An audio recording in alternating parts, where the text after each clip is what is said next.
ওয়াকফ নিয়ে যথেষ্ট জল্পনা কল্পনার শেষে অবশেষে এখন যা অবস্থান তৈরি হয়ে রয়েছে তা হলো বিরোধীদের সমসুর। কেন বলছি তার কারণ ইতিমধ্যেই আমরা দেখেছিলাম দিল্লি নির্বাচনের ক্ষেত্রে আপ এবং কংগ্রেসের মধ্যে দ্বৈরথ একেবারে প্রকাশ্যে। কংগ্রেস আপকে সমর্থন করছে না, আপ কংগ্রেসকে সমর্থন করছে না। এই বাংলার ক্ষেত্রেও যদি দেখা যায় তখনও আমরা দেখেছি তৃণমূল কংগ্রেস কার্যত বারবার অঙ্গুলি হেলনের নিশানা করেছে কংগ্রেসকে। অর্থাৎ আপ হেরে যাওয়ার পেছনে মূল কাণ্ডারি বা মূল কারণ তৃণমূল কংগ্রেস সরাসরি দায়ী করছে কংগ্রেসকে। এবং অন্যদিকে কংগ্রেস, বিশেষ করে প্রদেশ কংগ্রেস বারংবার যে শব্দগুলো ব্যবহার করেছেন তা হলো দুর্নীতি প্রসঙ্গ, কখনো বাংলার ক্ষেত্রে কখনো বা দিল্লির ক্ষেত্রে। এই বাতাবরণ কি তৈরি করছে, কি বোঝানোর চেষ্টা করছে যে তাদের মধ্যে যথেষ্ট ফাটল ধরেছে, ইন্ডিয়া জোটে ফাটল ধরেছে। কিন্তু এই ওয়াকফ বিল নিয়ে এই ফাটল কোনো এক জায়গায় যেন মলম পাচ্ছে। অর্থাৎ ওয়াকফ বিল নিয়ে ইতিমধ্যেই বিরোধীরা একই সঙ্গে একই সুরে বলছেন যে ওয়াকফ বিলে তারা বিরোধিতা করছেন। কার্যত জেপিসির মিটিং থেকে যাবতীয় জল্পনা কল্পনার শুরু। জেপিসি মিটিংয়ে নানান রকম দোষারোপ আসছে বিজেপির এগেনস্টে, সরাসরি কেন্দ্র সরকারের এগেনস্টে নানান রকম কথা বলা হচ্ছে। প্রত্যেকটি কথোপকথন আপনাদের সামনে রাখার চেষ্টা করব আগামী 1 ঘন্টায়। কিন্তু তার আগে যে বিষয় অত্যন্ত গুরুত্বপূর্ণ তা হলো কমিউনিটি, অর্থাৎ মুসলিম কমিউনিটির ক্ষেত্রে এই ওয়াকফ বিল অত্যন্ত গুরুত্বপূর্ণ ছিল। কার্যত দেবত্ব সম্পত্তি, শোভনদেব চট্টোপাধ্যায় যা বলেছিলেন, যে কোনো দেবত্ব সম্পত্তির ক্ষেত্রে ঠিক কী কী রুলস থাকে, কী কী রেগুলেশনস থাকে, সেগুলোর উপর ভিত্তি করে এখন এই সংশোধনী বিল কতটা সঠিক হচ্ছে বা বেঠিক হচ্ছে সবার মতামত নেওয়ার চেষ্টা করব আগামী 1 ঘন্টায়, এবং তারপরে সবটাই দর্শকদের বিচারে ছাড়ব। নমস্কার, আমি অঞ্জন, আপনারা দেখছেন ট্রাইব টিভি বাংলা। এখন ঠিক ঘড়ি কাটায় সন্ধ্যে 7টা। আজ মূল আলোচনার বিষয় ওয়াকফ বিল ঘিরে সমসুর বিরোধীদের। আমার প্রথম প্রতিবেদন আপনাদের সামনে রাখছি, তারপর আসছি বিশদ আলোচনায়। দেখুন, রাজ্যসভায় ওয়াকফ বিষয়ক যৌথ সংসদীয় কমিটি নিয়ে তীব্র উত্তেজনা। সংসদে এই বিতর্ক ঘিরে বিরোধী ও শাসক দলের নেতাদের মধ্যে বাকবিতণ্ডা শুরু হয়। কংগ্রেস, ঝাড়খণ্ড মুক্তি মোর্চা, আম আদমি পার্টি এবং বিজেপির একাধিক নেতা এ বিষয়ে প্রতিক্রিয়া জানিয়েছেন। জেএমএম সাংসদ মৌহা মাঝি অভিযোগ করেন, সংসদে সংখ্যালঘুদের স্বার্থ রক্ষার বিষয়ে পর্যাপ্ত আলোচনা করা হচ্ছে না এবং সরকারের নীতিগুলি পক্ষপাতদুষ্ট। आज हम लोगों ने वॉकआउट किया है। आपने देखा किस तरह से इंडिया गठबंधन ने वॉकआउट किया। वक्फ बोर्ड बिल को लेकर जेपीसी का जो भी सजेशन था, अपोजिशन के जो लीडर्स थे वहां पर, उसमें बहुत ज्यादा पक्षपातपूर्ण रवैया अपनाया गया है। आज उसे ले किया गया है, इसका हम सभी विरोध कर रहे हैं, क्योंकि हम सभी जानते हैं कि आज जिस तरह से वक्फ बोर्ड के जमीन की तरफ सरकार की नजर है और जिस तरह से उनके साथ भेदभाव किया जा रहा है, कल के डेट में यही चीज गुरुद्वारा के साथ भी हो सकता है, उनकी प्रॉपर्टी पर। यही चीज क्रिश्चियन कम्युनिटी के जो चर्चेज हैं और उनकी जो प्रॉपर्टी है जिसमें वो सोशल वर्क वगैरह भी करते हैं, बहुत सारा स्कूल, कॉलेज, हॉस्पिटल, उस पर नजर पड़ सकती है, मंदिरों पर पड़ सकती है। आप देख रहे हैं जिस तरह से पोर्ट और एयरपोर्ट वगैरह को प्राइवेट के हाथों दे दिया जा रहा है, जिससे देश में जो अराजकता और असमानता व्याप्त हो गई है, अमीरी गरीबी का, वो बढ़ता ही जा रहा है। तो हमें शक है, हमें संदेह है कि इस तरह का ही कोई इस तरह की मंशा है, जिसकी वजह से इस तरह से पहली बार संसदीय परंपरा का निर्वाह नहीं करते हुए जेपीसी में इस तरह से किया गया। जो अपोजिशन के लीडर्स थे उनके सजेशन को नकारा गया, और जो कुछ भी हुआ अभी हमारे लीडर्स ने उसको विस्तार से बताया है, रिपीट नहीं करूंगी, लेकिन झारखंड मुक्ति मोर्चा की तरफ से मैं इसका विरोध करती हूँ। কংগ্রেসের সাংসদ ও জেপিসি সদস্য সৈয়দ নাসির হোসেন বলেন, ওয়াকফ বোর্ড সংক্রান্ত বিষয়গুলি নিয়ে গঠনমূলক আলোচনার পরিবর্তে সরকার সংসদের ভেতর ও বাইরে অপ্রয়োজনীয় উত্তেজনা তৈরি করছে। এটি গণতান্ত্রিক কাঠামোর পরিপন্থী। इसमें पूरी प्रोसीजर्स, कंप्लीटली जो प्रोसीजर्स फॉलो करना, ये पूरी जेपीसी मीटिंग में प्रोसीजर्स फॉलो नहीं किए गए। नॉन स्टेक होल्डर्स को बुलाया गया अपनी बात रखने के लिए। 97-98% of the stakeholders oppose this bill. कुछ लोग जो ये नॉन स्टेक होल्डर्स को बुलाए थे वो लोग सिर्फ इसको सपोर्ट किए हैं। मीटिंग्स के मिनट्स हमें दिए नहीं गए। विटनेसेस जो आए थे उनके जो रेस्पॉन्सेस, उनको जो सवाल पूछे थे वो हमें प्रोवाइड नहीं किए गए। प्रेजेंटेशंस उनके हमें टाइम पे नहीं दिए गए। जेपीसी मेंबर जब स्टेक होल्डर्स के साथ मीटिंग्स हो गए थे, जेपीसी मेंबर्स को आपस में जो बैठ के बात करके तय करना है इश्यूज पे, उस पे डिस्कशन नहीं हुआ। की इश्यूज जो conflict of state laws versus high court supreme court judgments थे, जो मेन इशू है वक्फ बोर्ड में या वक्फ बिल में, उसको বিজেপি নেতা সৈয়দ শাহনওয়াজ হোসেন পাল্টা দাবি করেন বিরোধীরা অহেতুক বিভ্রান্তি সৃষ্টি করছে এবং ওয়াকফ বোর্ড সংক্রান্ত বিষয়ে সরকারের সিদ্ধান্তকে বিতর্কিত করার চেষ্টা করছে। वक्फ अमेंडमेंट एक्ट पर जो जेपीसी की रिपोर्ट थी वो टेबल कर दी गई। विपक्ष इसे फर्जी रिपोर्ट बता रहा है, खड़गे साहब इसको फर्जी बता रहे हैं, जबकि ये सही रिपोर्ट है। सबसे सलाह ली गई। इस जेपीसी ने जितनी सलाह आज तक किसी भी जेपीसी ने ली होगी उससे ज्यादा सलाह ली है। वक्फ अमेंडमेंट एक्ट वक्फ को जो ज्यादा अधिकार था वो अधिकार नहीं होगा, लेकिन जो वक्फ की जायदाद है उसको सुरक्षित भी करेगा। इसमें किसी को परेशान होने की जरूरत नहीं है। न्याय संगत ये रिपोर्ट बनी है और इसको सबको स्वीकार करना। আপের সংসদ ও জেপিসি সদস্য সঞ্জয় সিং এই প্রসঙ্গে কড়া ভাষায় বলেন, ওয়াকফ বোর্ডের সম্পত্তি সংখ্যালঘুদের অধিকার রক্ষার বিষয়টি অত্যন্ত গুরুত্বপূর্ণ, কিন্তু সরকার এই বিষয়ে স্বচ্ছতা বজায় রাখছে না এবং সংসদে সঠিকভাবে ব্যাখ্যা দিচ্ছে না। जेपीसी कमेटी का मेंबर भी था और पूरी कार्रवाई में मैं शामिल रहा। जिस तरीके से इस जेपीसी की कार्रवाई को मजाक बनाया गया, जो स्टेक होल्डर्स नहीं है उनको बुला बुला के उनकी बातें दर्ज की गई, और हम लोग जो मेंबर हैं जेपीसी के, पार्लियामेंट के भी मेंबर हैं, अपने पार्टियों का प्रतिनिधित्व करते हैं, हमने जो अपना पक्ष रखा, हमने जो अपना विरोध दर्ज कराया, उसको जेपीसी की रिपोर्ट में शामिल तक नहीं किया गया। ये संसदीय परंपराओं का, संवैधानिक मान्यताओं का खुलेआम मर्दन है, उसको कुचला गया है।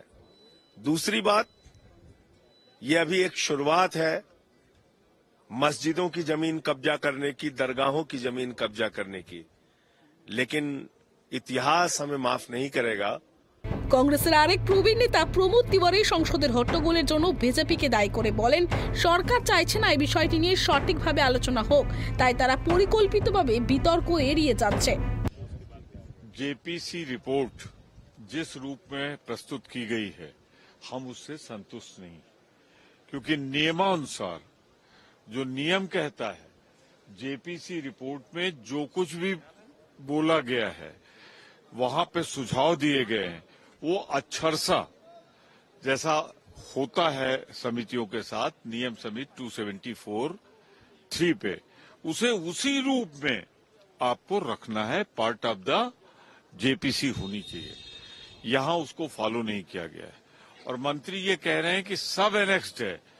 अगर वो नहीं एनेक्स्ड है, वो दे हमारे सदस्यों को, तो हम इस पे विशेषाधिकार की नोटिस देंगे। हम देश को बचाना चाहते हैं। हम जानते हैं अच्छी तरीके से, आज ये आया है वक्फ बोर्ड के लिए, कल आएगा गुरुद्वाराओं पे, परसों आएगा ये मंदिरों पे, चर्चेज पे, ये सारे रूप में आएगा। तो देश की संपत्ति फिर गिरवी रख दी जाएगी अपने मित्रों अडानी अंबानी सहित तमाम लोगों। এই ইস্যুতে মিম প্রধান ও যৌথ সংসদীয় কমিটির সদস্য আসাউদ্দিন ওয়াইসি তীব্র প্রতিক্রিয়া দিয়েছেন। ওয়াইসি বলেন, এই সংশোধনী বিল সংখ্যালঘুদের অধিকার খর্ব করবে এবং ওয়াকফ সম্পত্তি সুরক্ষা দুর্বল করবে। সরকার উদ্দেশ্য প্রণোদিতভাবে সংখ্যালঘু সম্প্রদায়ের স্বার্থের বিরুদ্ধে কাজ করছে। जो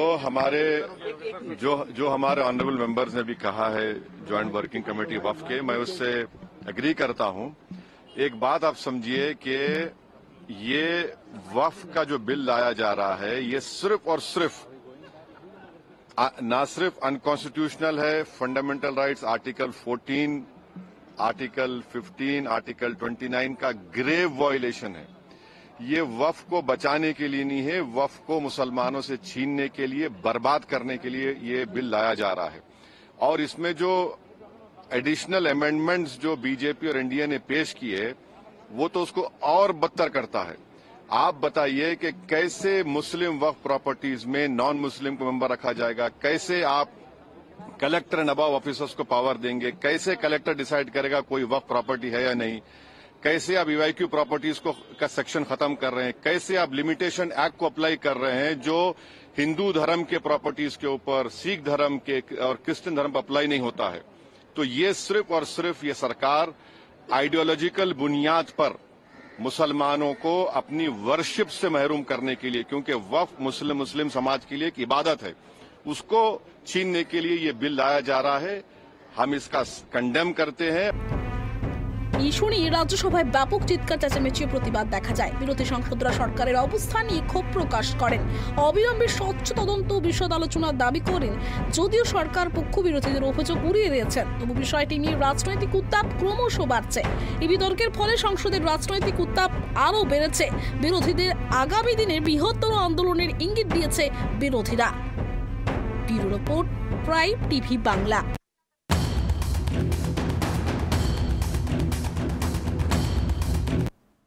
বাড়তি কথা নয়, সরাসরি ডিবেট সেশনে আসবো। আমাদের সঙ্গে যারা এখন ইতিমধ্যে রয়েছেন, অনলাইনে রয়েছেন সবাই। আমাদের সঙ্গে রয়েছেন বিজেপির পক্ষ থেকে মাননীয় শুভ্র চ্যাটার্জি, আমাদের সঙ্গে রয়েছেন তৃণমূল কংগ্রেসের পক্ষ থেকে মাননীয়া চৈতালি ঘোষ সাহা, আমাদের সঙ্গে রয়েছেন কংগ্রেসের পক্ষ থেকে মাননীয় আশফাক আহমেদ, এবং তার সঙ্গে সঙ্গে রয়েছেন মাননীয় জয়দেব ঘর, রাজনৈতিক বিশ্লেষক। আপনাদের চারজনকে স্বাগত ট্রাইব টিভি বাংলা সন্ধ্যে 7টার শোতে।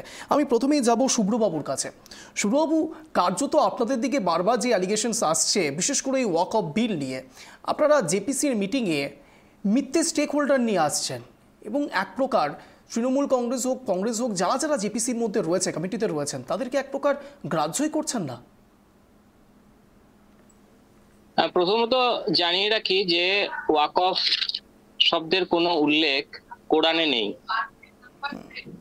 এবং যে ওয়াক অফ বিল আসছে তার উদ্দেশ্য ওয়াক অফ যে বোর্ড সেটাকে তুলে দেওয়া নয়, ওয়াক অফ বোর্ডের সংস্কার করা। ওয়াক অফ বোর্ডের সংস্কার এই কারণেই করা, কারণ একাধিক দুর্নীতির অভিযোগ সামনে এসেছে। তো ওয়াক অফ বোর্ডকে কেন্দ্র করে যে ব্যবস্থা মোদী সরকার চালু করছে, প্রথমত হচ্ছে স্বচ্ছতা আনতে চালু করছে কেন্দ্রীয় পোর্টাল। এই পোর্টালের মাধ্যমে ওয়াক অফ সম্পত্তিকে রেজিস্ট্রেশন করানো যাবে। অর্থাৎ যেভাবে বলা হচ্ছে যে মহাকুম্ভ ওয়াক অফের প্রপার্টি, একটা গোটা গ্রামকে ওয়াক অফ প্রপার্টি বলে দেওয়া হচ্ছে, মানে যেদিকে চোখ যায়, যতদূর চোখ যায় সব ওয়াক অফ প্রপার্টি। এটা আর হবে না। স্বচ্ছতা আনতে পোর্টাল চালু করবে কেন্দ্রীয় সরকার। দ্বিতীয়ত তৈরি হবে একটি কেন্দ্রীয় ডেটাবেস, যে ডেটাবেসের মাধ্যমে একদম। শুভ্রবাবু, আপনারা তো এটা একটা এজেন্ডা বলছেন, আপনারা কিভাবে কি করবেন, কি করছেন সেটা বলছেন। আমার প্রশ্ন অত্যন্ত স্পেসিফিক ছিল, মিথ্যে স্টেক হোল্ডার আপনারা নিয়ে আসছেন জেপিসির মিটিংয়ে? না, সেভাবে সেরকম কোন স্টেক হোল্ডার তো নিয়ে আসা হয়নি। প্রতিটা জায়গায় জায়গায় মিটিং হচ্ছে। তৃণমূল কংগ্রেস প্রত্যেকে এই কথাই তুলছেন বারবার করে। আসাউদ্দিন ওয়াইসি তিনিও এই কথা তুলছেন। সবাই মিথ্যে বলছেন। তারা রাজনৈতিক উদ্দেশ্যে এই কথা বলছেন, স্বাভাবিকভাবেই তারা রাজনৈতিক উদ্দেশ্যে এই কথা বলছেন। আপনাদের সপক্ষে কি যুক্তি রয়েছে? আপনারা করছেন না। কিন্তু আপনারা যদি দেখেন যে ওয়াক অফ বোর্ডের যে ধরনের সংস্কারটা মোদী সরকার চালু করতে চাইছে, তারা সেই পয়েন্টে যদি কথা বলেন, সেই পয়েন্টে যদি তারা কথাটা বলেন, সেই পয়েন্টে যদি বিতর্কটা করেন, তাহলে খুব ভালো হয় যে এই পয়েন্টগুলোতে আছে, এই পয়েন্টগুলোতে ভুল করছে মোদী সরকার। সেখানে নির্দিষ্ট একটি সম্প্রদায়কে টার্গেট করছেন। ক্ষমতায়ন করা হয়েছে মুসলিম মহিলাদের। আপনারা নির্দিষ্টভাবে একটি সম্প্রদায়কে টার্গেট করছেন। একটি সম্প্রদায়কে টার্গেট করা হচ্ছে না, যেখানে দুর্নীতির আখড়া হয়েছে বলে মনে করা হচ্ছে, এবং সেটা মানে প্রমাণিত। এখনো পর্যন্ত আমার কাছে এরকম 15টা সব থেকে বড় উদাহরণ আছে ভারতবর্ষের। 15টা সব থেকে বড় উদাহরণ আছে। কি কি রয়েছে হ্যাঁ, আপনি একটু সময় পেলে আমি একটু বলে দিচ্ছি। এক সেকেন্ড। আমি ততক্ষণ আশফাক বাবুর কাছে যাব। অমিত বাবু, মূলত যে বিষয় উঠে আসছে, আপনারা বারবার করে জেপিসি মিটিংয়ে, এর আগে কল্যাণ বন্দ্যোপাধ্যায় তৃণমূলের সাংসদ, তিনিও এই কথা বলেছেন, আসাউদ্দিন ওয়াইসিও একই কথা বলছেন, প্রমোদ তিওয়ারিও একই কথা বলছেন, সৈয়দ নাসির হোসেন তিনিও একই কথা বলছেন। আপনারা প্রত্যেকেই এই অ্যালিগেশনটা কেন আনছেন যে জেপিসি মিটিংয়ে মিথ্যে স্টেক হোল্ডার আনা হচ্ছে? বিজেপি তো কার্যত সেটাকে অস্বীকার করছে।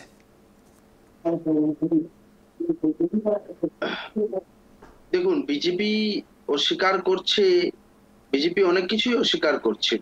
বিজেপি বলছে দেশে অনেক উন্নতি হচ্ছে, বিজেপি বলছে ভারতবর্ষ 5 ট্রিলিয়ন ইকোনমি হয়ে যাবে, বিজেপি বলছে গরিব নেই, ঠিক আছে, গরিব দেখতে পাচ্ছে না। বিজেপি মনে করছে যে সারা ভারতবর্ষ খুব উন্নতির দিকে এগিয়ে যাচ্ছে, মানুষ খুব সুখী আছে, জিনিসের দাম বাড়ছে না। তো বিজেপি এইগুলো যেভাবে মনে করছে, ওইভাবেই মনে করছে আশফাকবাবু, কে বলেছেন, কোন কেন্দ্রীয় কমিটি থেকে কিংবা কেন্দ্রীয় সরকার থেকে কে বলেছে যে জিনিসপত্রের দাম বাড়ছে না? না না, অবশ্যই সকলেই, উনি ওয়াকফ নিয়ে আলোচনাই করছেন না, উনি ওয়াকফের বাইরে চলে যাচ্ছেন। সকলেই বলছে। কে বলেছে? নামটা বলুন। উন্নতি আছে, দেশে উন্নয়ন চলছে। তো বিজেপির কথা কোনো ভরসা নেই। আমি সোজাসুজি বলতে চাই, ভারতবর্ষের যে সাংবিধানিক অধিকার ভারতবর্ষের জনগণকে দেওয়া আছে এবং সংখ্যালঘু সম্প্রদায়কে দেওয়া আছে, সেই সাংবিধানিক সংখ্যালঘু সম্প্রদায়ের অধিকারে কোথাও আঘাত করা হচ্ছে না। আপনার মধ্যখানে বলিনি আমি, সুব্রত চট্টোপাধ্যায় বাবু, আপনি একটু পরে বলুন, আমাকে বলতে দিন। কথা হচ্ছে যে সংবিধানের ধারা, যেটা ধর্ম পালনের অধিকার, সমস্ত সংবিধানের অধিকার হনন করার চেষ্টা বিজেপি করে যাচ্ছে। এবং মুসলিমদের একান্ত যেটা ধর্মীয় বিষয়, ধর্মীয় সম্পত্তি যেটা দান করে আসছে, দান করেছে, বাপ দাদারা দান করেছে, পূর্বপুরুষেরা দান করেছে, সেই সম্পত্তিটা দখল করার জন্য এই ধরনের এই সম্পত্তি। আপনি ওয়াকফ সংশোধনী বিল কি এমন মনে হচ্ছে যে সেখানে ভুল রয়েছে?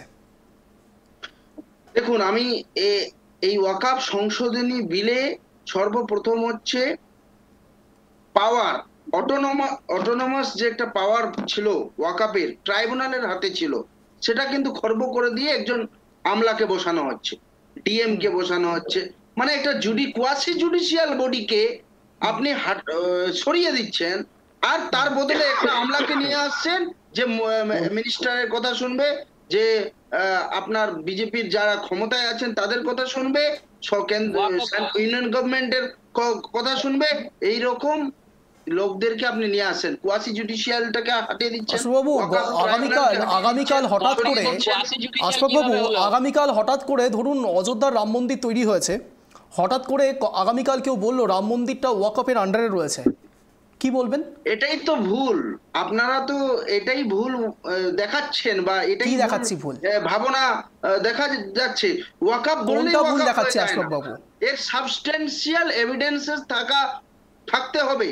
সাবস্টেন্সিয়াল এভিডেন্স না থাকলে আপনি যেই বললে ওয়াকফ হয় না, এই ইন্টারপ্রিটেশনটা ভুল দেওয়া আছে। কোথায় আছে যে ওয়াকফ বললেই ওয়াকফ হয়ে যাবে? ওয়াকফ বোর্ড যদি বলে দেয় ওয়াকফ হবে না, ওটা ট্রাইব্যুনালের কেসের মাধ্যমে একটা প্রুফ দেবে, সাবস্টেন্সিয়াল প্রুফ দেবে, এভিডেন্সের মাধ্যমে প্রুফ হবে, তবে কিছু হবে। কেন আপনি তো বলেন ওয়াকফ বোর্ড কোয়াসি জুডিশিয়াল, আইন আছে, দেশে সংবিধান আছে, দেশে একটা। আমি শুভ্রবাবুর কাছে যাব। শুভ্রবাবু কি যুক্তি দিচ্ছেন? না, উনি বলছেন ওয়াকফ বোর্ড কোয়াসি জুডিশিয়াল। উনি কিসের ভিত্তিতে বলছেন ওয়াকফ বোর্ড কোয়াসি জুডিশিয়াল? আমি ওয়াকফ বোর্ড বলিনি, ওয়াকফ ট্রাইব্যুনাল বলেছি। হ্যাঁ, ভালো করে কান দিয়ে শুনুন।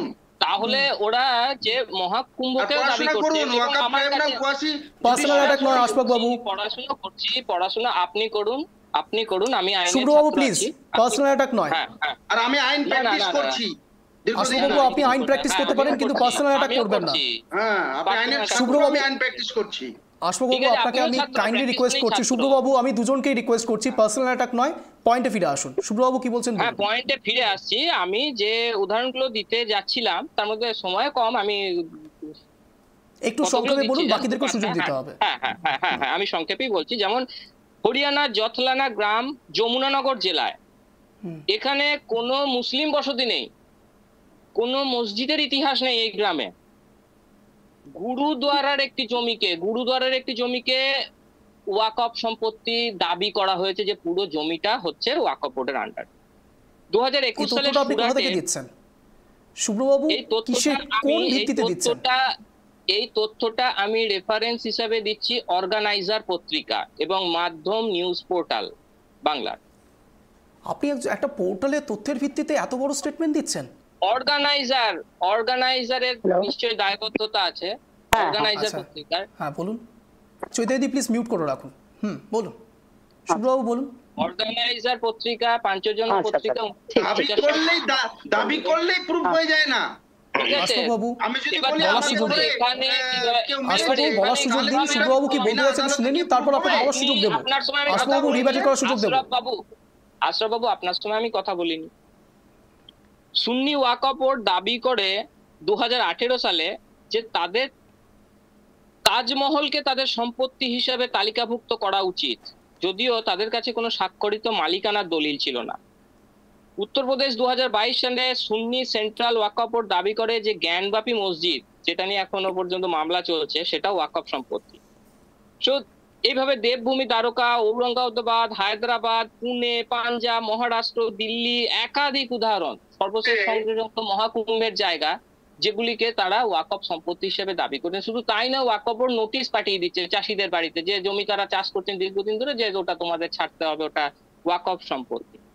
তো খুব স্বাভাবিকভাবে এখানে স্বচ্ছতা আনতে এবং সংস্কার আনতে, সংখ্যালঘু সম্প্রদায়ের সামগ্রিক উন্নয়নের স্বার্থে এই ওয়াকফ বিল পাস হয়েছে এবং এখানে মুসলিম মহিলাদের ক্ষমতায়ন করা হয়েছে, যেটা আগে ছিল না। শাস্ত্রগুলো বলতে পারবেন না যে আগে ছিল। তো সেই সার্বিক স্বার্থেই ক্ষমতায়নটা কি শুভ্রবাবু, কোন দিক থেকে ক্ষমতায়ন দেওয়া হচ্ছে? মুসলিম মহিলাদেরকে ডিসিশন মেকার হিসেবে রাখা হচ্ছে, মুসলিম মহিলাদেরকে ডিসিশন মেকার হিসেবে রাখা হচ্ছে। এবং সেই ওয়াকফ বোর্ডটাকে একটা সার্বিকভাবে ধর্মনিরপেক্ষ চরিত্র দেওয়া আছে, যেমন সেখানে এবার থেকে অমুসলিম যারা, তারাও থাকতে পারবে, ঠিক আছে না? কারণ সেটা তো একটা সমাজের মানব কল্যাণের জায়গাকে দান করা হচ্ছে। ঠিক আছে, আগে শুনে নিতে হবে,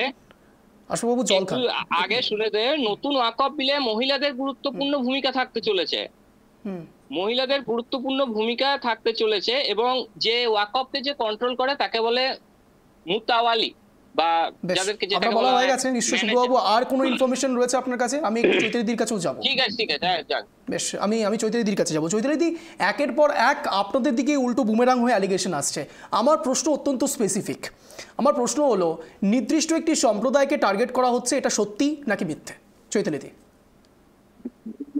দেখুন, এই আমি বিলটা যতটুকু দেখলাম, যতটুকু আমি বিল সম্বন্ধে শুনলাম বা জানলাম, তো এখানে বিলে কি আছে, অ্যাডমিনিস্ট্রেটরকে বসানো হচ্ছে বা কি করা হচ্ছে। কিন্তু আমি শুধু একটা জিনিস বলতে চাই, যে আমাদের ভারতবর্ষ যখন থেকে আমরা স্বাধীনতা পেয়েছি, তখন থেকে আমরা জানতাম যে মোরা এক বৃন্তে দুটি কুসুম, হিন্দু মুসলমান, মুসলিম তার নয়নমণি, হিন্দু তাহার প্রাণ। কিন্তু যেটা চিরাচরিত ভাবে চলে আসছে, যেখানে যেটা যাদের ধর্ম, সেই ধর্ম থেকে তারা তাদের ধর্মের মালিকানা হিসাব মতো, তারা তাদের যে ধর্মের মালিকানা, তাদের যে একটা নিজেদের যে আইডেন্টি, সেই জায়গা থেকে সরিয়ে নিয়ে একটা আমলাকে বসিয়ে দেওয়া হচ্ছে। বলা হচ্ছে মহিলাদেরকে, এখানে আমার বন্ধু সুব্রত দা বললেন যে মহিলাদেরকে প্রাধান্য দেওয়া হচ্ছে। তো আমার মনে হয় মহিলাদেরকে এইভাবে প্রাধান্য দেওয়া যায় না, কারণ ভারতবর্ষ আমাদের মাতৃভূমি। সেই মাতৃভূমিকে সম্মান করতে গেলে যেমন হিন্দুদের করতে হবে, তেমন মুসলিমকেও করতে হবে, তেমন খ্রিস্টানদের করতে হবে। প্রত্যেকের নিজস্ব একটা মতামত আছে।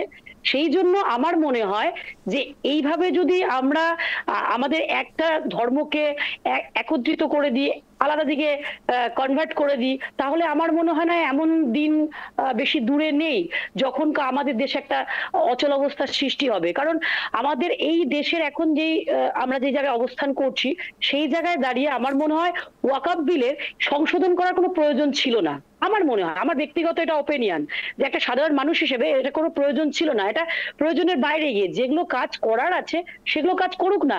আজকে আমার আরেক বন্ধু বললেন যে কোর্টে কেস করা যেতে পারে বা কোনো কিছু, সে রাম মন্দির নিয়েও এবং বাবরি মসজিদ নিয়েও আমাদের এরকম একটা কেস চলেছিল। সেই কেস হয়ে নিয়ে যেটা মহামান্য আদালত রায় দিয়েছেন, সেটা আমরা সবাই মিলে গ্রহণ করেছি। কিন্তু বারবার আমরা কেন আইনের দ্বারস্থই বা হব? কেনই বা বারবার এরকম করে নিজেদের আইডেন্টিটিকে একটা যে কোনো সম্প্রদায়কে প্রমাণ করতে হবে? সেই জায়গাটা কিন্তু একটা আমাদের ভারত মাতৃভূমি, যেখানটায় আমরা বসবাস করি। ভারত হলো সর্বজাতির সমন্বয়। রাজীব গান্ধীর ইতিহাসটা নিশ্চয়ই মনে থাকবে। আপনি যে রাম মন্দির এবং বাবরি মসজিদের কথা তুলছেন, তিনিও একসময় এই বিষয়টি নিয়ে যথেষ্ট প্রোটেস্ট কিন্তু করেছিলেন। হ্যাঁ, আমি সেই জায়গা থেকেই বলছি যে আজকে সেই জায়গায় কিন্তু যেই দিকটা আবার যাচ্ছে, সেটা কিন্তু খুব বাজে জায়গায়, একটা খুব খারাপ জায়গায়। আমাদের এই যে এই একটা সংশোধনের নাম করে একটা, দেখুন, কংগ্রেস সেই সময় ঠিক করেছিল। আজকে আপনি ভুল করলে আমি ভুল করবো, এটা কিন্তু করা কখনোই ঠিক নয়। কে ঠিক করেছিল, কে ভুল করেছিল, সেটা আমি কিন্তু দেখতে যাব না। এখন আপনারা তো সবাই একত্রিত হয়ে গিয়েছেন। এখন আমার দেশে, শুনুন, আমার দেশের ইন্ডিয়া জোটটা আবার ফিরে এলো কি চৈতালিদি? শুনুন, ইন্ডিয়া জোট ফিরে এলো, ভেঙে গেছিল, এইরকম কোন জায়গায় আমার মনে হয় না এরকম কোন জায়গায় গেছিল যে ইন্ডিয়া জোট ভেঙে গেছে। নির্বাচনটা নিশ্চয়ই খেয়াল করেছেন। দিল্লি নির্বাচনে যেটা হয়েছে তার সঙ্গে ওয়াকফ বোর্ডের নিশ্চয়ই কোনো সম্পর্ক নেই আমার মনে হয়। ইন্ডিয়া দিল্লির জোটের মানুষ কথা মনে বলছি করেছে, আমি ওয়াকফের কথা শুধু হ্যাঁ, বলছি না, আমি ওয়াকফ সেটাই বিল বলছি, নিয়ে আমি সেটাই সমসুর বলছি, এসছে, আমি সেটা আমি বলছি। বলছি হ্যাঁ সমসুর এসছে, কারণ শুনুন বিবিধের মাঝে দেখো মিলন মহান, এটাই তো আমাদের ভারতবর্ষ, যেখানে যখনই নাকি একটা শত্রু অন্যায় শত্রু আমার বন্ধু কোনটা? অন্যায় না, কখনোই না।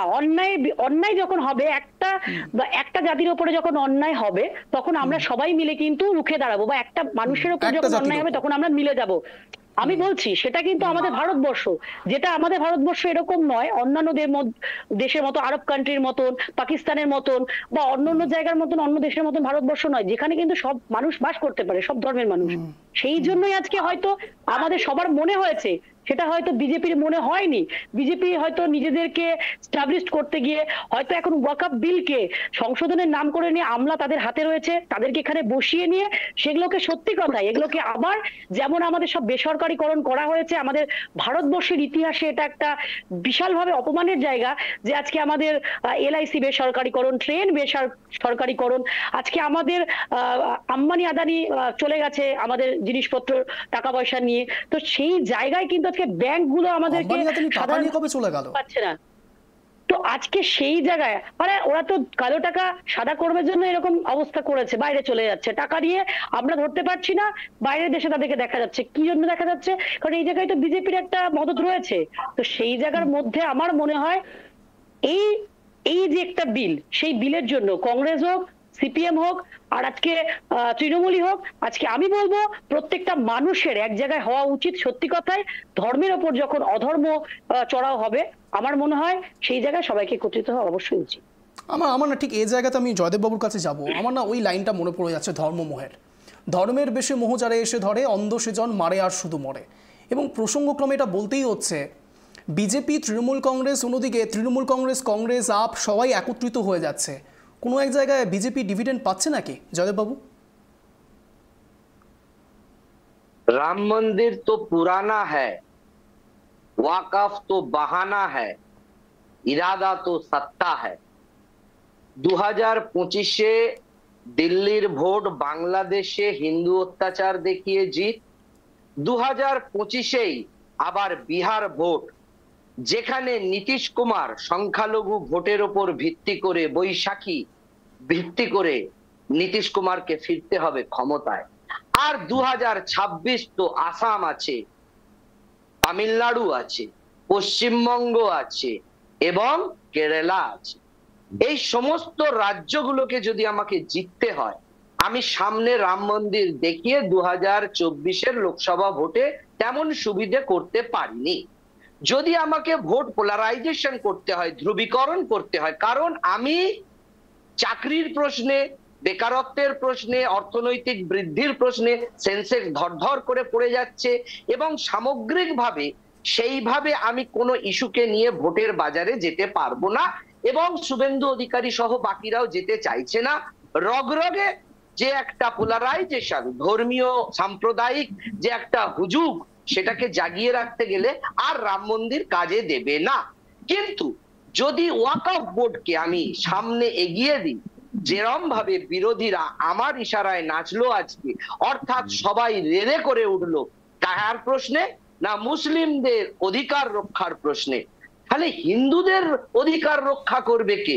ত্রাতা মসিহা, হিন্দু হৃদয় সম্রাট, একমাত্র যশস্বী প্রধানমন্ত্রী আমাদের ভারতবর্ষের নরেন্দ্র দামোদর দাস মোদী। এইটা যদি আমি রিফ্লেকশন করতে পারি আসামের ভোটে, আমি তামিলনাড়ুর ভোটে, পশ্চিমবঙ্গের ভোটে, বিহারের ভোটে এবং আগামী দিনে কেরালার ভোটে, তাহলে আমার যে ডিভিডেন্ডটা হিন্দু ভোটকে একত্রিত করার, সেটাই আমি সফল হব। কারণ বাংলাদেশ ইস্যু হয়তো বিগত দিনে, আগামী দিনে থাকবে না, বিগত দিনে ছিল, আমি দিল্লিকে পেয়ে গেছি। অতএব ওয়াকফ বোর্ড বা ওয়াকফ বোর্ডের সংশোধনী করে নরেন্দ্র দামোদর দাস মোদী কোনো বিশেষ সম্প্রদায় বা কিছু মানে কোনো রিফর্মস করার তার দায়বদ্ধতা নেই। সে 370 ধারা করে, সে 3 তালাক করে, সবটাই করে, কিন্তু যেভাবে আড়াআড়ি ভাবে আজকে আমরা এই টিভি মিডিয়াতে চারিদিকে আমরা ডিভাইড হয়ে গেছি যে ওয়াকফ বিল মানে হচ্ছে মুসলিমদের ক্ষমতা হরণ করে নেওয়া হচ্ছে। মুসলিমদের ক্ষমতা হরণ করে নেওয়া হচ্ছে মানে কি না, কোনো একটা সম্প্রদায়কে টাইট দেওয়া হচ্ছে। সেই টাইট দেওয়ায় কারা উজ্জীবিত হচ্ছে না, যারা হিন্দু বা যারা অন্য সম্প্রদায় গোষ্ঠী তারা উজ্জীবিত হচ্ছে, এবং তারা হই হই করে আগামী দিনে হিন্দু হৃদয় সম্রাট নরেন্দ্র দামোদর দাস মোদীকে ভোট দেবে। আমরা 70 ওরা 30-এর যে সমীকরণ 2021-এর ভোটের আগে চারিদিকে বিছিয়ে দিয়েছিল শুভেন্দু অধিকারী মহাশয়, ঠিক সেইটারই ডিভিডেন্ড পাওয়া যাবে আবার আগামী 4-5টা বিধানসভা নির্বাচন যখন আমাদের সামনে আছে। সেই জন্য ওয়াকফ বোর্ডে কিন্তু আজকে বিরোধীরা 10 গোল খেলো অমিত শাহের কাছে। তার কারণ আজকের বিরোধিতাটা কিসের জন্য? জেপিসিতে হয়ে গেছে যেটা ডিসাইসিভ ভাবে ডিসিশন, সেটা টেবিলড হয়েছে, তার আলোচনা করতে হতো। প্রশ্ন ছিল যে ডিসেন্ট, যেটা নিয়ে আমাদের মতবিরোধ, সেই মতবিরোধ আমরা যেটা প্রদর্শন করেছিলাম সেটা তোমরা জেপিসিতে টেবিল করবার সময় বাদ দিয়ে দিয়েছো। সঙ্গে সঙ্গে আমাদের যিনি ওম বিড়লা ছিলেন, তিনি সেক্রেটারি জেনারেল অফ পার্লামেন্টকে ডেকেছেন, আসাউদ্দিন ওয়েসি সমেত যারা যারা জেপিসি মেম্বার ছিল তাদেরকে ডেকে বলেছে বসো, যেটা যেটা পার্লামেন্টেরিয়ানের মধ্যে শব্দ আছে বা কথা আছে যোগ করো, যেগুলো আনপার্লামেন্টেরিয়ান আছে সেগুলো বাদ দিয়ে দাও। আজকে আসাউদ্দিন ওয়েসি নিজে বলছেন যে আমরা যখন জেপিসির মিটিং এ বসেছিলাম আমরা অনেকে মতবিরোধ দেখিয়েছিলাম, আমরা অনেকে অনেক রকমের অসমর্থন করেছিলাম, সেই কথাগুলো আমাদের যে বিরোধিতার কথাগুলো সেগুলো এই যে ড্রাফটটা দিয়েছে জেপিসি সেইখানে নেই, সেটা বাদ দিয়ে দিয়েছে। অতএব বিরোধীরা এক সম্প্রদায়ের কাছে ভালো সাজতে চাইছে যে আমরা জেপিসিতে তোমাদের হয়ে কথা বলেছিলাম, আমরা অনেক কিছু বাধা দিয়েছিলাম, কিন্তু বিজেপি সেটা শোনেনি, জেপিসি সেটা জয়দেববাবু, শোনেনি। আপনি এক কথায় নির্দিষ্ট একটি সম্প্রদায়কে তোষণ করার কথা বলছেন আপনি। জয়দেব বাবু, তোষণ নয়, কোন সম্প্রদায়কে তোষণ নয়, এটা ভোট ব্যাংকের পলিটিক্স এবং এটা পার্সেন্টেজের পলিটিক্স। এখানে যদি পলিটিক্সটা না, পলিটিক্সে পার্সেন্টেজ ইজ ম্যাটার, অর্থাৎ যে পার্সেন্টেজের হাতে যে ভোটটা রয়েছে সেই ভোটটাকে আমার দিকে আনার জন্য আমাকে যা যা কিছু করতে হবে, আমাকে সংসদীয় গণতন্ত্রে পার্লামেন্টারি যে সিস্টেম সেখানে আমাকে করাটা বাধ্যবাধকতা। কিন্তু কথা হচ্ছে আজকের যে ডিসেন্ট সেটা তো অলরেডি অ্যাডেন্ডাম হয়ে গেছে, অ্যাডিশন করে দিয়েছে সেক্রেটারি জেনারেল অফ পার্লামেন্ট, সেটাকে তো বলেছে ঠিক আছে বিরোধীরা যা যা মানে বিরোধিতা করেছিল জেপিসিতে সেগুলো আমরা যুক্ত করে দিলাম, টেবিল হয়ে গেলাম। কিন্তু আজকে এটা সমস্ত মিডিয়াতে দেখাচ্ছে যে হিন্দু বিরোধিতা করছে বাকি রাজনৈতিক দলগুলো। বেশ, আমি এই জায়গায় আসাউদ্দিন ওয়াইসি ঠিক কি মন্তব্য রেখেছেন এবং তার পাশাপাশি শাহনওয়াজ হোসেন বিজেপির পক্ষ থেকে কি মন্তব্য রেখেছেন পাশাপাশি রাখছি, দেখুন।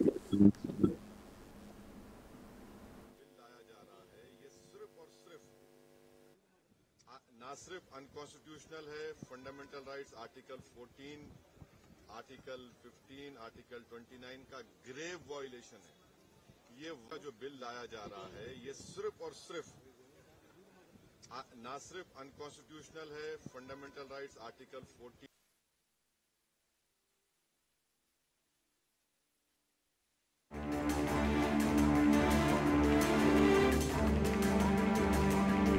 মূলত তারা যা বলতে চাইছেন আসাউদ্দিন ওয়াইসি, তারা বলছেন একই রকম স্টেক হোল্ডারদের ফেক বসানো হয়েছেন এবং টেবিলে সঠিকভাবে আলোচনাই হয়নি এবং তার আগেই সব কিছু সামনে আনা হয়েছে। অন্যদিকে বিজেপির পক্ষ থেকে বলা হচ্ছে যে সবাইকে সঠিকভাবে বর্ণনা করেই এই বৈঠকও করা হয়েছে এবং তার সঙ্গে সঙ্গে এই বিল আনা হচ্ছে। এখন কে সত্যি বলছেন কে মিথ্যে বলছেন আমরা জানি না। মূল কথা সম্প্রদায়ভুক্ত, বিশেষ করে জয়দেববাবু যা বলছেন পার্সেন্টেজ ম্যাটার করছে। শুভ্রবাবু। জয়দেববাবু আমার অত্যন্ত প্রিয় মানুষ, জয়দেববাবু খুব ভালো রাজনৈতিক বিশ্লেষক, ওনার সঙ্গে আমার অনেক আগে অনেকবার কথাও হয়েছিল ফোনে, যাই হোক, কিন্তু উনি যেভাবে বিষয়টাকে দেখছেন সেটা সঠিক না। 3 তালাকের উদাহরণ দিলেন, তো এই যে তালাক ব্যবস্থা, এই যে 3 তালাক, এই 3 তালাকে দেশের সংখ্যালঘুদের মধ্যে সংখ্যাগরিষ্ঠ মুসলিম মহিলাই মোদী সরকার যে 3 তালাককে বাতিল করেছে সেটাকে সমর্থন করে।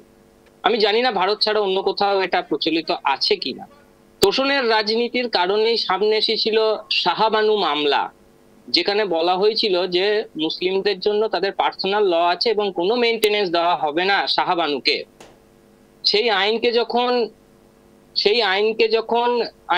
সেই নির্দেশ যখন সুপ্রিম কোর্ট দিল, তখন সেটাকে ওভাররুল করে রাজীব গান্ধী সরকার সংসদে আলাদা আইন নিয়ে এলো এবং সেখান থেকে বলা হলো যে মুসলিম মহিলাদেরকে মেইনটেনেন্স দেবে ওয়াকফ বোর্ড, যারা ডিভোর্স মহিলা। সেটা ছিল তোষণের রাজনীতি। এবং বিজেপির কাছে এই রাজনীতির দায়বদ্ধতা নেই। বিজেপির কাছে যেটা সাদা সেটা সাদা, যেটা কালো সেটা কালো। তো স্বাভাবিকভাবেই ওয়াকফ বোর্ডে দুর্নীতি হয়েছে। এবং দেশের যত মুসলিম আছে সবাই যে বলছেন যে ওয়াকফ বোর্ডে মোদী সরকার মুসলিমদের অধিকারকে কেড়ে নিচ্ছেন, এমনটা নয়। অনেক স্টেক হোল্ডার আছেন যারা মুসলিম সমাজের ইন্টেলেকচুয়াল হিসেবে পরিচিত সারা দেশ জুড়ে, তারাও সেই জেপিসির মিটিং এ অংশগ্রহণ করেছেন। এই মুহূর্তে নামটা আমার মনে আসছে না, তাদের লিস্ট আমার কাছে রয়েছে। তো খুব স্বাভাবিকভাবে এইভাবে মোদী সরকার একটি সম্প্রদায়কে সংস্কারের চেষ্টা করছেন। যেখানে দুর্নীতি সেখানেই মোদী সরকার সার্জিক্যাল স্ট্রাইক করছেন। এটাতেই পছন্দ হচ্ছে না যারা দুর্নীতিগ্রস্ত। প্রত্যেকেই যারা বসে রয়েছেন কোনো না কোনো দুর্নীতিগ্রস্ত রাজনৈতিক দলের হয়ে তারা নিজেদের প্রতিনিধিত্বটা করছে।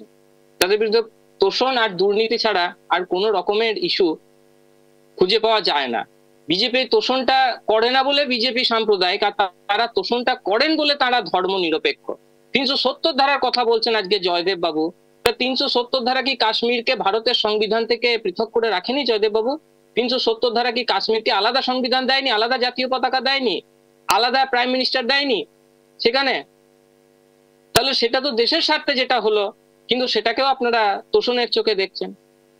370 ধারাকে রেখে দেওয়া, ওয়াকফ বোর্ডে দুর্নীতি করতে যাওয়া, 3 তালাককে রেখে দিয়ে শোষণ যুক্ত করা সমাজকে, এইগুলো যদি করতো তাহলে বিজেপি হয়তো তাদের চোখে ধর্মনিরপেক্ষ হতো। কিন্তু এগুলো সংস্কার করছেন মানে বিজেপি সাম্প্রদায়িক তাদের কাছে। বাবু বারবার বলছেন যে দুর্নীতি হয়েছে। আমার কথা হচ্ছে দুর্নীতি কোথায় নেই, কোথায় দুর্নীতিটা নেই এটা বলুন না। আর একটা কথা শুনুন, নাকে মাছি বসলে মাছি তাড়াবেন না নাকটা কেটে ফেলবেন? আপনার যুক্তি মনে হচ্ছে নাক কেটে দিতে হবে। ওয়াকফ সংশোধন ঠিক আছে, যে দুর্নীতি হচ্ছে ইনভেস্টিগেশন করা হোক, তদন্ত করা হোক, সিবিআই ইনভেস্টিগেশন হোক, প্রপারলি ইনভেস্টিগেট হোক ম্যাটার গুলো। কিন্তু তা না করে আপনি ওয়াকফটাকে ধ্বংস করে দিচ্ছেন, ওয়াকফ বোর্ডটাকেই শেষ করে দিচ্ছেন, ওয়াকফের সম্পত্তি নষ্ট করে দিচ্ছেন, মসজিদ গুলো দখল করতে চাইছেন।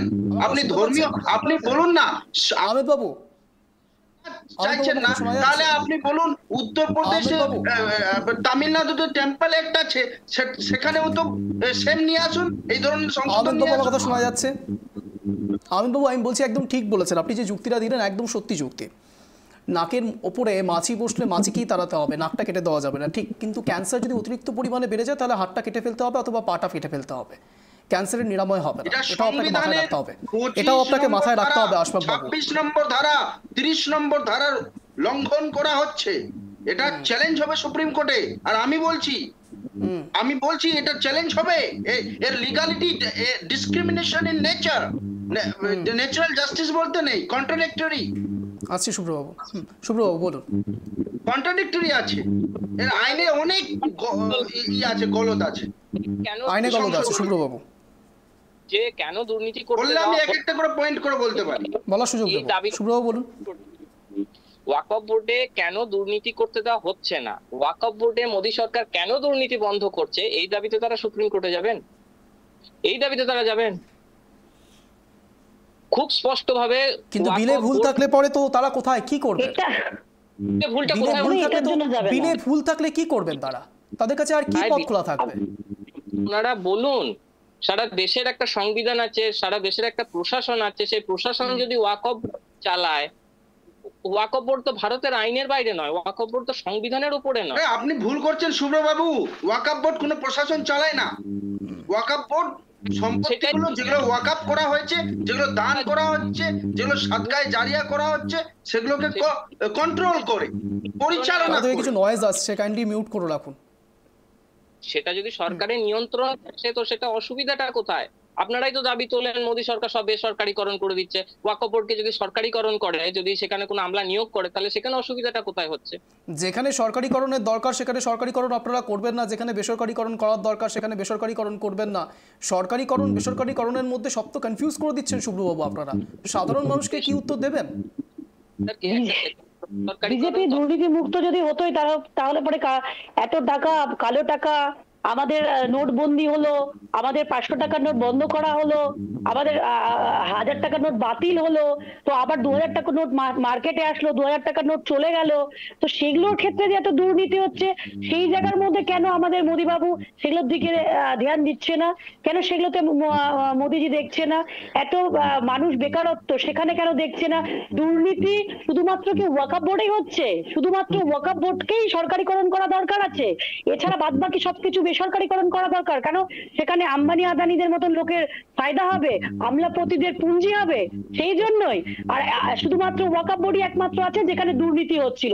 এই তথ্য যদি একটা ছোট বাচ্চাকে বলা হয় তাহলে পরে সেই বাচ্চাও বুঝতে পারবে যে এক্স্যাক্টলি আসলে বিজেপির মোটিভটা কি। আজকে জয়দেব বাবু যেটা বললেন যে অরিজিনাল কথা যেটা ভোট, কিন্তু দেখুন এইভাবে মানুষ বারবার ঘুঘু ধান খায় না।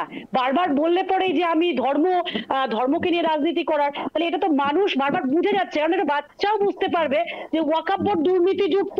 আর আজকে সমস্ত কিছু বেসরকারিকরণ করে দিচ্ছে। মহিলাদেরকে সেখানে কি বললেন, মহিলাদের নাম সেখানে বডিতে রাখা। আরে মহিলাদেরকে আগে আপনার সম্মান দিন, মহিলাদেরকে কি ক্ষমতায়ন করছেন? মহিলাদের জন্য চাকরি সংরক্ষণ করুন, মহিলাদের জন্য, মহিলাদের কথা চিন্তা করতে গেলে মহিলাদের হাতে আগে অর্থ দিন। আরে আপনারা দিয়েছেন 3 তালাক তুলে দিয়ে নিয়ে আজকে মহিলাদেরকে আপনারা বলছেন আমরা বাড়ি থেকে, আরে মহিলা শিক্ষিত হবে তবে না মহিলারা এগিয়ে যাবে, বাড়ির বাইরে আসবে। 3 তালাক ওঠানো আর 3 তালাক থাকার সঙ্গে সব থেকে বড় দরকার ভারতবর্ষকে হার বাড়ানো, শিক্ষিত করা, মানুষের জন্য বেকারত্বদের চাকরি করা, মহিলাদের জন্য চাকরির জন্য সংরক্ষণ করা কোঠা, জায়গাগুলো মহিলাদের সম্মান দিয়ে।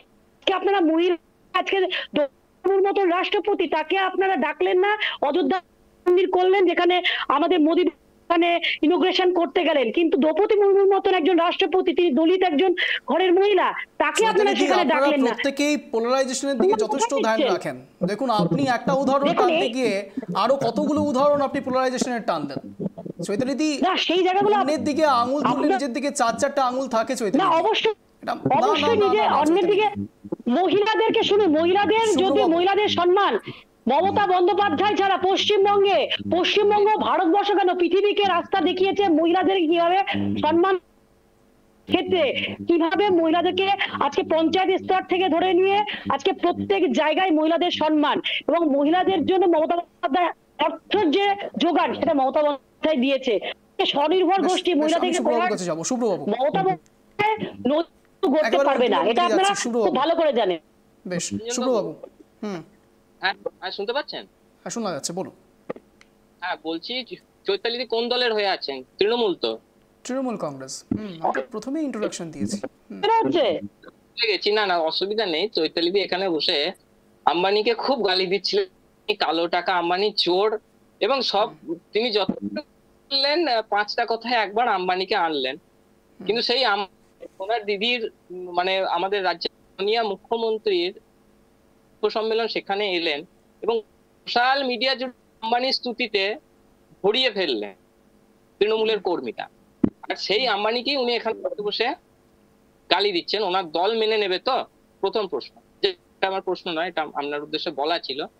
দ্বিতীয়ত শুনুন, মেনে নিবে কে মেনে নিবে না, সত্যটাকে বলা আমার দল পছন্দ করে, ঠিক আছে? বিজনেস করাটা আর সবকিছু বেসরকারিকরণ করে বিক্রি করে দেওয়াটার মধ্যে পার্থক্য আছে তো, সেটা মমতা বন্দ্যোপাধ্যায় জানেন তো। সেই জন্য আজকে মমতা বন্দ্যোপাধ্যায় আন্দোলন করে উঠেছে, সেই জন্য মমতা বন্দ্যোপাধ্যায় আজকে নন্দীগ্রামে, কিন্তু মমতা বন্দ্যোপাধ্যায় সাধারণ মানুষের জন্য কাজ করেছে জন্য আজকে মমতা বন্দ্যোপাধ্যায়কে সাধারণ মানুষ নিয়ে এসেছে পশ্চিমবঙ্গে। বেশ বেশ ধর্মকরণ করে নিয়ে নয়। উনি নন্দীগ্রামে হেরে, এইটা আপনারা স্বীকার করুন।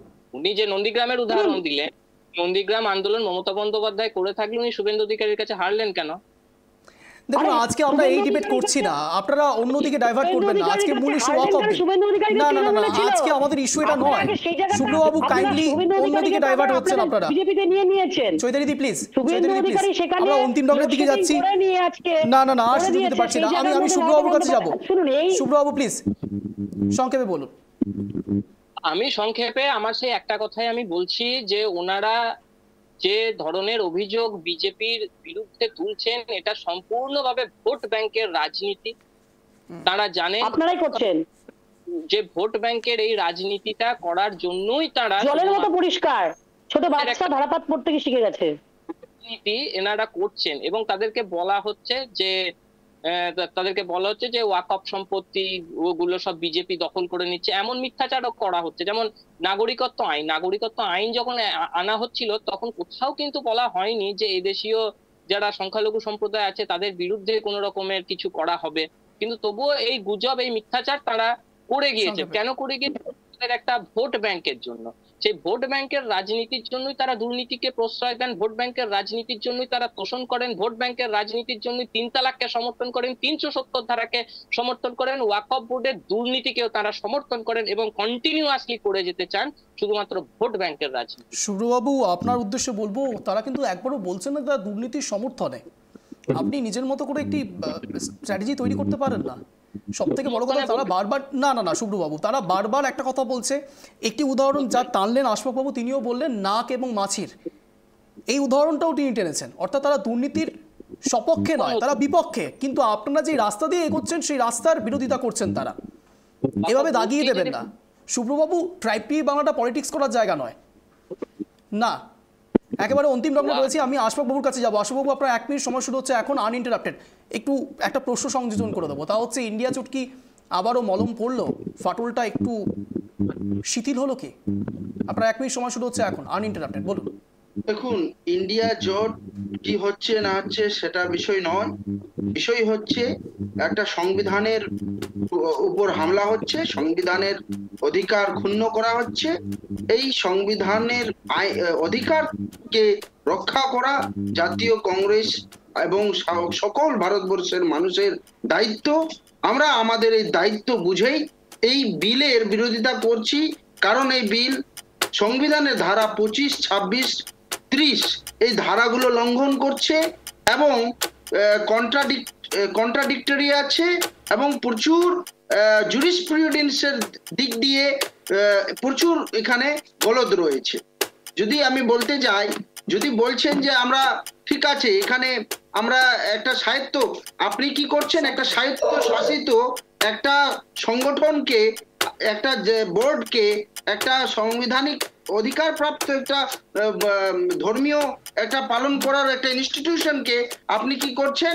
আমলাতন্ত্রে পরিণত করছেন, যেখানে একটা প্রবাসী জুডিশিয়াল বডি জাজেসরা কন্ট্রোল করতো, একটা জুডিশিয়াল বডি। আর সময় দিতে পারছি না, আমাদের হাতে আর সময় নেই। আমি চৈতালিদির কাছে যাবো। চৈতালিদি আপনার 1 মিনিট সময় শুরু হচ্ছে এখন আনইন্টারাপ্টেড, বলুন। দেখুন, ইন্ডিয়া জোট নিয়ে আপনি আমাকে বলেছিলেন দিল্লিতে যে আসলো, তাহলে পরে সেটা কি আছে?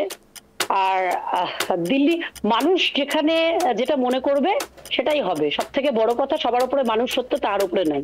তো সেই জন্য মানুষ চেয়েছে, সেটাই হয়েছে। আর আজকে যদি আপনি ওয়াকফ বোর্ডের যেটা নিয়ে আমাদের এই আলোচনার যে অংশটা আছে, তো সেখানে আমার মনে হয় যে বিজেপি হয়তো যদি মনে করে থাকতেনই তারা এটাকে সংশোধন করবেন, তারা এটাকে ভালো করবেন, ঠিক করবেন, তাহলে পরে আমার মনে হয় তারা সবার সঙ্গে আলোচনা করে নিয়ে বলছেন আলোচনা করেছেন। আমার মনে হয় না আলোচনা করলে এরকম তারা কখনোই ডিসিশন একটা নিতে পারতেন।